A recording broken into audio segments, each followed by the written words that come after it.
So just before the break tonight, how exactly would you do that? And I want to ask you a very simple question tonight. Do you want Ukraine to win this war? I want the war to stop. I want to save lives that are being uselessly, people being killed by the millions. It's the millions. It's so much worse than the numbers that you're getting, which are fake numbers. Look, we're in for 250 billion or more because they don't ask Europe, which is a much bigger beneficiary to getting this thing done than we are. They're in for $150 billion less because Biden and you don't have the courage to ask Europe like I did with NATO. They paid billions and billions, hundreds of billions of dollars when I said, either you pay up or we're not going to protect you anymore. So that's maybe one of the reasons they don't like me as much as they like weak people. You take a look at what's happening. We're in for 250 to 275 billion. They're into 100 to 150. They should be forced to equalize. With that being said, I want to get the war settled. I know Zelensky very well and I know Putin very well. I have a good relationship and they respect your president, okay? They respect me. They don't respect Biden. How would you respect him? Why? For what reason? He hasn't even made a phone call in 2 years to Putin. Hasn't spoken to anybody. They don't even try and get it. That is a war that's dying to be settled. I will get it settled before I even become president. If I win, when I'm president-elect, and what I'll do is I'll speak to one, I'll speak to the other, I'll get them together. That war would have never happened. And in fact, when I saw Putin after I left, unfortunately left because our country has gone to hell. But after I left, when I saw him building up soldiers, he did it after I left, I said, oh, he must be negotiating. It must be a good, strong point of negotiation. Well, it wasn't, because Biden had no idea how to talk to him. He had no idea how to stop it. And now you have millions of people dead, and it's only getting worse, and it could lead to World War III. Don't kid yourself, David. We're playing with World War III, and we have a president that we don't even know if he's... Where is our president? We don't even know if he's a president. And just to clarify They here, threw him out of a campaign like a dog. We don't even know. Is he our president? But we have a president, Mr. President, that doesn't know he's alive. your time is up. Just to clarify the question, do you believe it's in the U.S. best interest for Ukraine to win this war, yes or no? I think it's the U.S. best interest to get this war finished and just get it done. Negotiate a deal, because we have to stop all of these human lives from being destroyed. I want to take this to Vice President Harris. I want to get your thoughts on support for Ukraine in this moment, but also, as Commander-in-Chief, if elected, how would you deal with Vladimir Putin, and would it be any different from what we're seeing from President Biden? Well, first of all, it's important to remind the former president, you're not running against Joe Biden, you're running against me. I believe the reason that Donald Trump says that this war would be over within 24 hours is because he would just give it up. And that's not who we are as Americans. Let's understand what happened here. I actually met with Zelensky a few days before Russia invaded, tried through force to change territorial boundaries, to defy one of the most important international rules and norms, which is the importance of sovereignty and territorial integrity. And I met with President Zelensky. I shared with him American intelligence about how he could defend himself. Days later, I went to NATO's eastern flank, to Poland and Romania. And through the work that I and others did, we brought 50 countries together to support Ukraine in its righteous defense. And because of our support, because of the air defense, the ammunition, the artillery, the javelins, the Abrams tanks that we have provided, Ukraine stands as an independent and free country. If Donald Trump were president, Putin would be sitting in Kyiv right now.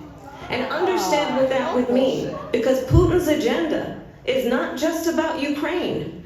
Understand why the European allies and our NATO allies are so thankful that you are no longer president, and that we understand the importance of the greatest military alliance the world has ever known, which is NATO, and what we have done to preserve the ability of Zelensky and the Ukrainians to fight for their independence. Otherwise, Putin would be sitting in Kyiv with his eyes on the rest of Europe, starting with Poland. And why don't you tell the 800,000 Polish Americans right here in Pennsylvania how quickly you would give up for the sake of favor and what you think is a friendship with what is known to be a dictator who would eat you for lunch.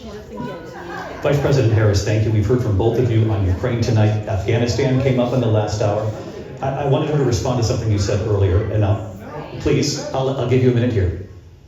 Putin would be sitting in Moscow, and he wouldn't have lost 300,000 men and women, but he would have been sitting in Moscow, quiet please, he would have been sitting in Moscow, much happier than he is right now.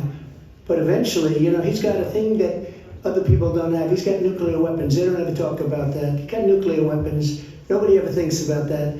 And eventually, maybe he'll use them, and maybe he hasn't been that threatening, but he does have that. Something we don't even like to talk about. Nobody likes to talk about it. But just so you understand, they sent her to negotiate peace before this war started. 3 days later, he went in and he started the war because everything they said was weak and stupid. They said the wrong things. That war should have never started. She was the emissary. They sent her in to negotiate with Zelensky and Putin, and she did. And the war started 3 days later. And that's the kind of talent we have with her.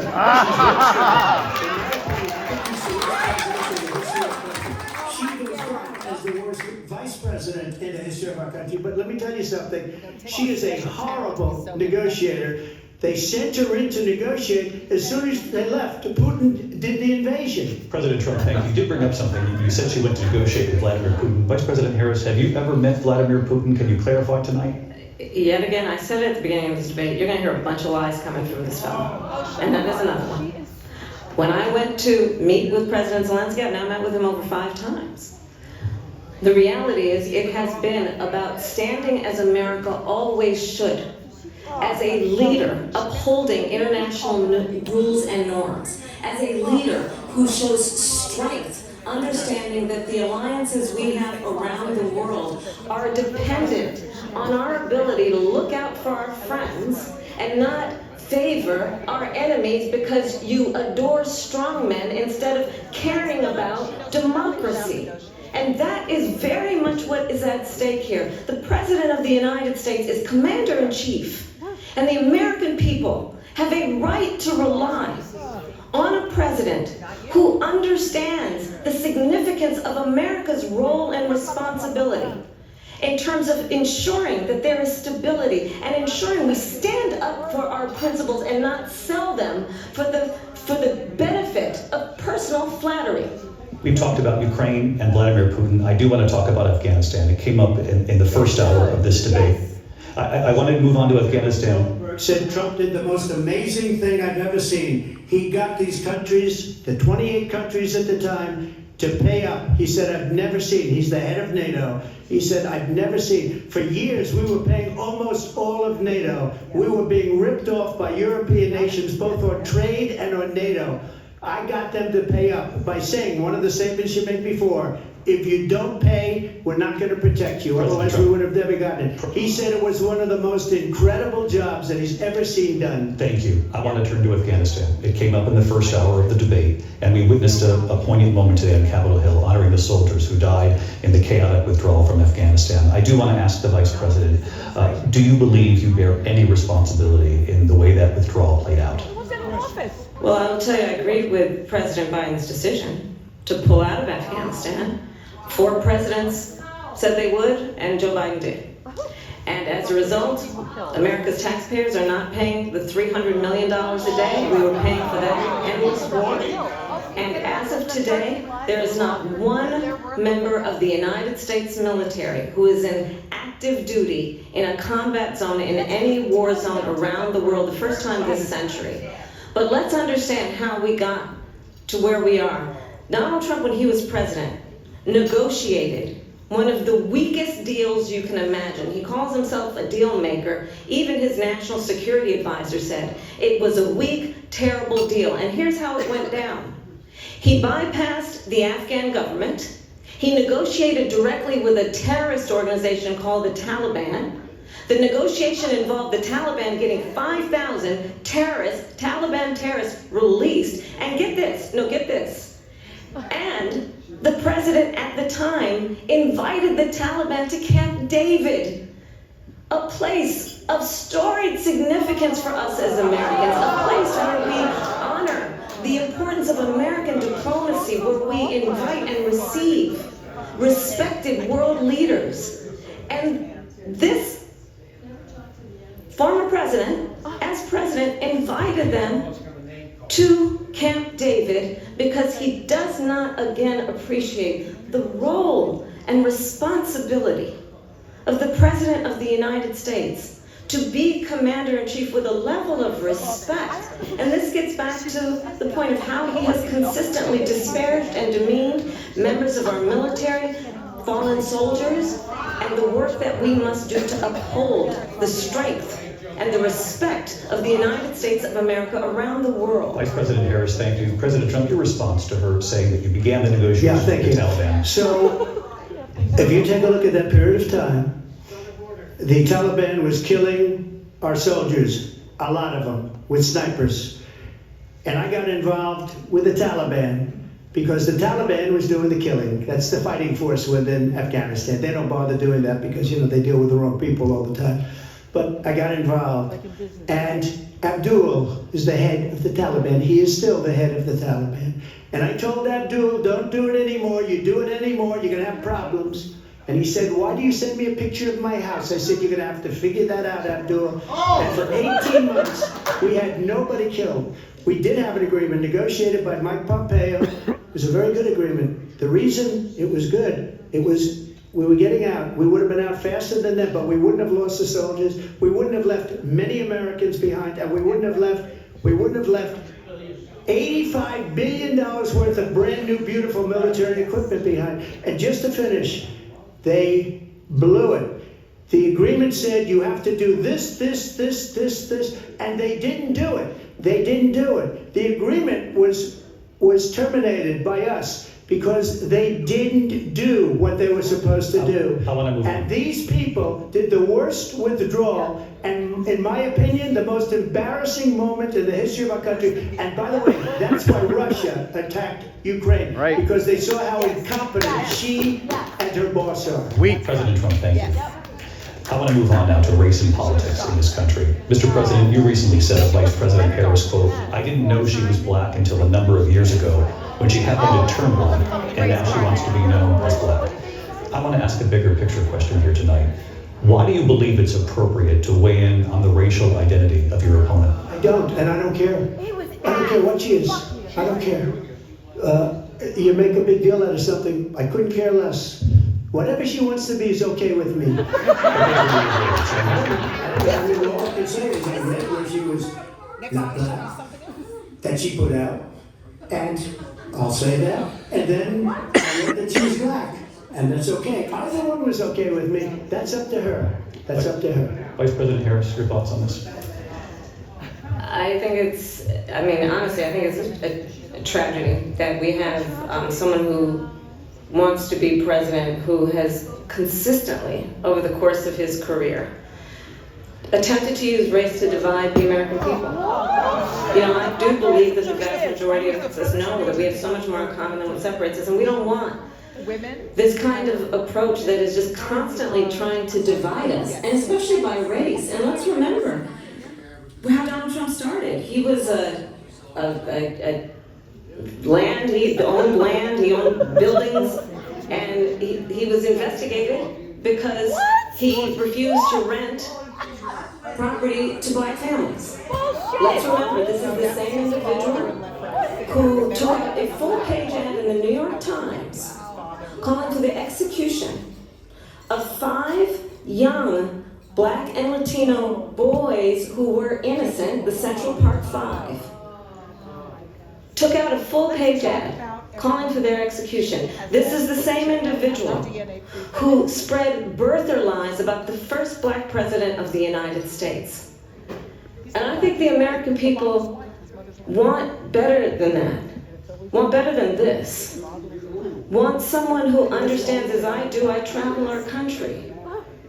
We see in each other a friend, we see in each other a neighbor. We don't want a leader who is constantly trying to have Americans point their fingers at each other. I meet with people all the time who tell me, can we please just have discourse about how we're going to invest in the aspirations and the ambitions and the dreams of the American people. Knowing that regardless of people's color or the language their grandmother speaks, we all have the same dreams and aspirations and want a president who invests in those, not in hate and division. Vice President Harris, thank you. Lindsay? President Trump, this is now your third time. This is the most divisive presidency in the history of our country. There's never been anything like it. They're destroying our country, and they come up with things like what she just said. Going back many, many years, when a lot of people, including Mayor Bloomberg, agreed with me on the Central Park 5, they admitted, they said, they pled guilty. And I said, well, if they pled guilty, they badly hurt a person, killed a person ultimately. And if they pled guilty, then they pled, we're not guilty. But this is a person that has to stretch back years, 40, 50 years ago, because there's nothing now. I built one of the greatest economies in the history of the world, and I'm going to build it again. It's going to be bigger, better, and stronger. Yay! They're destroying our economy. They have no idea what a good economy is. Their oil policies, every single policy. And remember this, she is Biden. She's trying to get away from Biden. I don't know the gentleman, she says. She is Biden. The worst inflation we've ever had. A horrible economy because inflation has made it so bad, and she can't get away with that. Time's up. I want to respond to that, though. I want to briefly. Clearly, I am not Joe Biden, and I am certainly not Donald Trump. And what I do offer is a new generation of leadership for our country. One who believes in what is possible. One who brings a sense of optimism about what we can do instead of always disparaging the American people. I believe in what we can do to strengthen our small businesses, which is why I have a plan. Let's talk about our plans and let's compare the plans. I have a plan to give startup a 5-year plan. $50,000 tax deduction to pursue their ambitions, their innovation, their ideas, their hard work. I have a plan, $6,000 for young families for the first year of your child's life to help you in that most critical stage of your child's development. I have a plan that is about allowing people to be able to pursue what has been fleeting in terms of the American dream by offering a help with down payment of $25,000 down payment assistance for first-time home buyers. That's the kind of conversation, I believe, David, that people really want tonight, as opposed to a conversation that is constantly about belittling and name-calling. Let's turn the page. Vice President Harris, thank you. Let's turn to policy. President Trump. Let's turn to policy, please. To defund the police. She has a flat plan to confiscate everybody's gun. She has a plan to not allow fracking in Pennsylvania or anywhere else. That's what her plan is until just recently. I just need to President respond. Trump, No, the former president has said something twice that I need to respond to. I'm sorry, we're going to move on, Vice President. Cut her off. Running for president, you have long vowed to repeal and replace the Affordable Care Act, also known as Obamacare. You have failed to accomplish that. You now say you're going to keep Obamacare, quote, unless we can do something much better. Last month you said, quote, we're working on it. So tonight, 9 years after you first started running, do you have a plan, and can you tell us what it is? Obamacare was lousy health care, always was. It's not very good today. And where I said that if we come up with something, and we are working on things, we're going to do it and we're going to replace it. But remember this, I inherited Obamacare because Democrats wouldn't change it. They wouldn't vote for it. They were unanimous. They wouldn't vote to change it. If they would have done that, we would have had a much better plan than Obamacare. But the Democrats came up, they wouldn't vote for it. I had a choice to make when I was president. Do I save it and make it as good as it can be, never going to be great, or do I let it rot? And I felt I had an obligation, even though politically it would have been good to just let it rot and let it go away.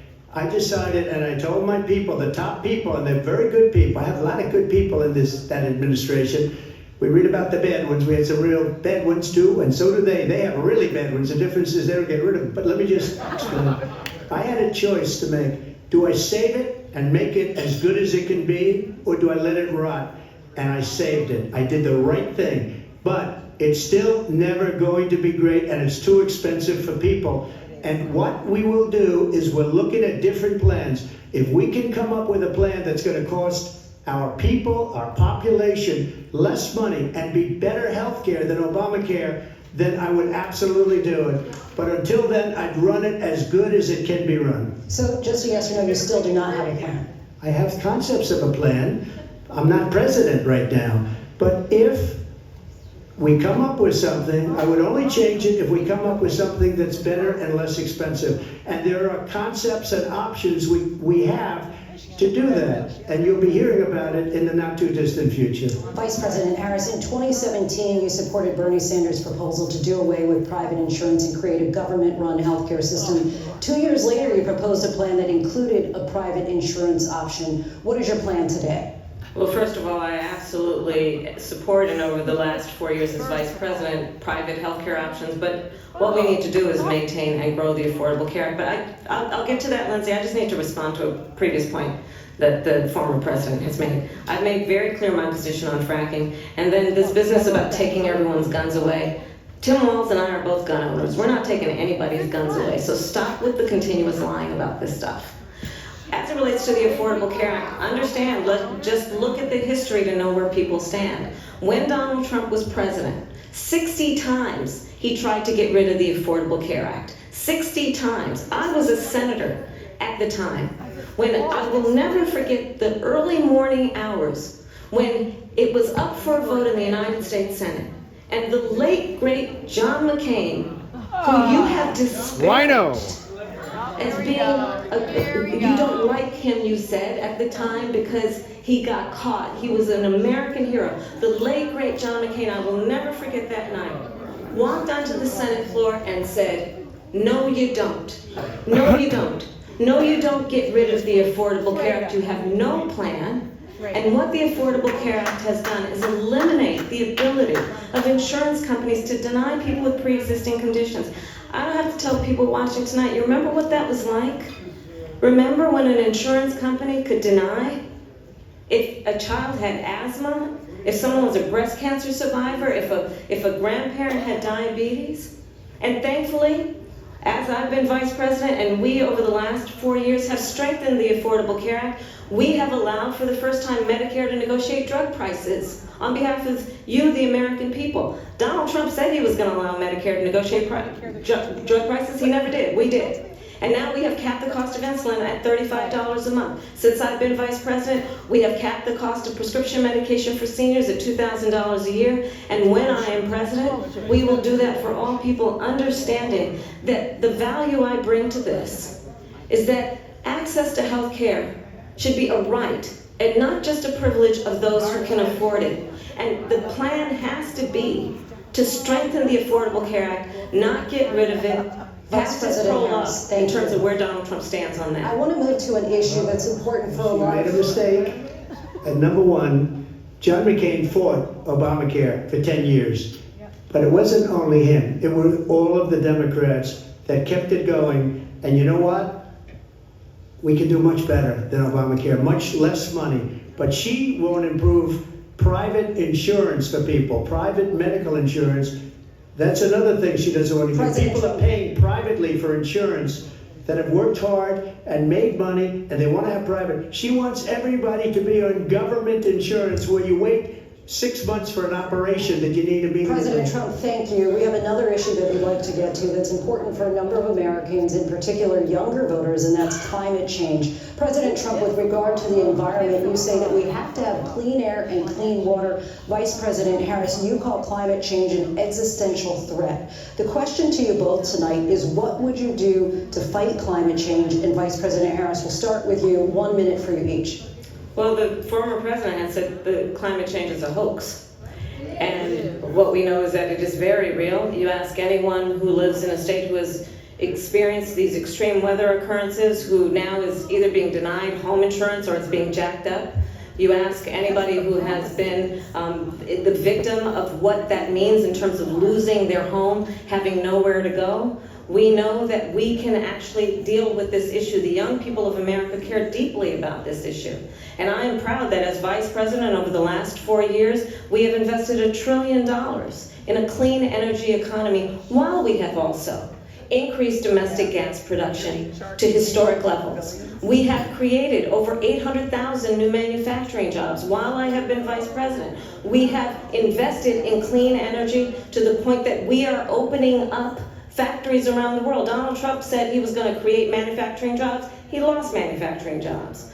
And I'm also proud to have the endorsement of the United Auto Workers and Shawn Fain, who also know that part of building a clean energy economy includes investing in American-made products, American automobiles. It includes growing what we can do around American manufacturing and opening up auto plants, not closing them like happened under Donald Trump. Vice President Harris, thank you. That didn't happen under Donald Trump. Let me just tell you, they lost 10,000 manufacturing jobs this last month. It's going, they're all leaving. They're building big auto plants in Mexico, in many cases owned by China. They're building these massive plants, and they think they're going to sell their cars into the United States because of these people. What they have given to China is unbelievable. But we're not going to let that. We'll put tariffs on those cars so they can't come into our country, because they will kill the United Auto Workers and any auto worker, whether it's in Detroit or South Carolina or any other place. What they've done to business and manufacturing in this country is horrible. We have nothing because they refuse. You know, Biden doesn't go after people because supposedly China paid him millions of dollars. He's afraid to do it. Between him and his son, they get all this money from Ukraine. They get all this money from all of these different countries. And then you wonder, why is he so loyal to this one, that one, Ukraine, China? Why is he? Why did he get $3.5 million from the mayor of Moscow's wife? Why did she pay him $3.5 million? This is a crooked administration, and they're selling our country down the tubes. Right. We'll be right back with closing statements from both of our candidates. An historic night, this ABC News presidential debate from Philadelphia. Back in a moment. Wow.